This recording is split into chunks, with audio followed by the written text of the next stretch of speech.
ma def benn vidéo dañ naa def vidéo bu gàtt si rond point instant bi nii maa ngi nii Bargny voilà fii nii benn rond point lañ lay signaler ne mi ngi si kanam côté bi moo jëm gaaru Bargny côté bi moo jëm Thiès côté bi moo jëm Rufisque soo gisee rond point bi yow daanaka si gaaru Bargny bi nga jóge léegi boo demee nii pour wax ne dëkk bi am na ay tableau mais am na ay panneau mais panneaux yi ça des fois sont pas visibles wala bëriwuñu wala même pas panneaux yi rek lay doon waaw gis nga boo ñëwaatee ba léegi ñu def fii panneau rond point bi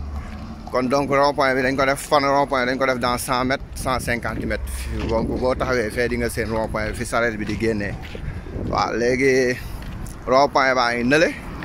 sens giratoire bi mooy fi oto bu bële bi di jaare day wër bu doon day kii mais comme day génn moo tax mu signalé pour génn léegi voilà yoon bi moo jëm Tëngéej boo waree rond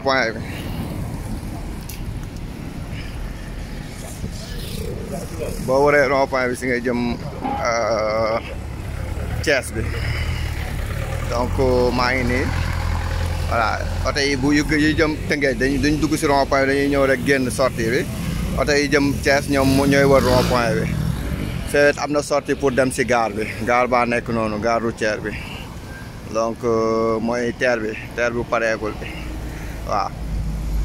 mooy panneau yi nga xam ne nii mais fu mu ne nii comme tali yi nag duñ ko bale donc moo tax bind yi day xaw a dañ quoi mais fii yëpp dañ ko waroon bind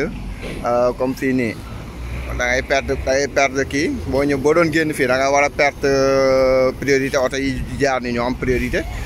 booy dugg si rond point bi dañ fa waroon def ay kii bind bu leer mais comme tali yi dañuy tilim nag chaque jour suuf si moo tax donc même buñ ko bindoon it day dañ kon loolu laa leen indiloon si wàllu rond point di leen jaajëfal di leen wax namm naa leen beneen yoon yaa def abonnez-vous